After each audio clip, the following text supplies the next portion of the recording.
Yuk, Bro. Yuk. Bang Bayi. Ate ora krungu belas to. Lumrah nek jarum liwat ora krungu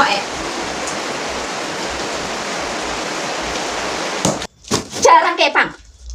Sopo kelakuan sopo iki? Iki nyapa to jane nem? Heh? Sengaget-gati wong ra salah iki lho. Kowe iki duwe kuping wis salah lho. Kowe wis krungu kabar? Lek plompang-plompang kaya bias ketulok. Kowe wis krungu kabar apa urung? Oh. Rumah saku wae.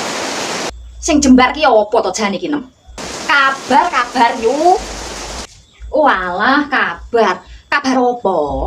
Kang Den ninggal. Kowe wis kekabaran apa urung? Sapa sing ninggal? Kang Den. Aladin ki lho yuk. Kok jane rang to rumah saku. Beh. Biyo, innalillahi wa inna ilaihi rajiun. Delek innalillahi kok krungu ora sing ninggal sapa? Jajali sapa sing ninggal? Lek krungu jajali sapa? Aladin. Lah kowe iki lek omong preh ora banter lho, Nang. Dadi aku ora pati krungu. Kurang banter mbiyah sangkil kuwi. Wong kene lek omong lumrah tanggane padha tangi kok turu. Kurang banter. Kowe iki lho ya sing kurang ngemene kupinge. Kayak kuwi lho lara apa? Kok ora krungu lek lara lho, loro kok mara ninggal. Jare jalaran kenek tunggak. Biar. Lek ngono kowe aja sok tuku salak. Tenan. Lho lah nyapa iki kok jok ora oleh tuku salak iki. Kowe lek dijawab kok lusak-lusuk to yo modele. Blusuk niku luwung pisan to mengko. Masaku kok. Sengkil batangku sampean. Kenek tunggak.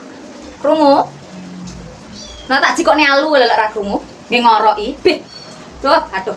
Hei alah jabang, kenekan tunggak. Lah krunguku keleleken isi salah. Kok mayar men matine kena tunggak. Ya mbok, wong wis pesine dhewe-dhewe ya. Kowe engko melok rombongan apa pedahan dhewe karo Kang Jo. Lah yo jelas layat to, Nen. Medan apa yo ora layat iki. Kowe iki kok. Lho, lek wis saliwang neh. Kowe engko rombongan apa pedahan dhewe karo Kang Jo. Walah. Melok rombongan. Ki jam piro? Lek wong-wong kok jarene jam 3. Kowe aja dadak sifat alisan barang. Nyuwene kok ditinggal karo wong-wong. Ora, aku gelis ladus barang. Dengaren kok krungu. Nyatere bayar 70. Lah, kok murah men ora mungkin lek 20. Udah kene doh kono kok. 70. Ora 20, 70. Ora 20. Lah 20 ki montore paklikmu apa piye? Kok njaluk murah to yo rumah saku yo. Wis saiki gek kowe aduso omong ana Kang Min barang. Aku yo tak balik adus gek cepak-cepak. Ngono lho.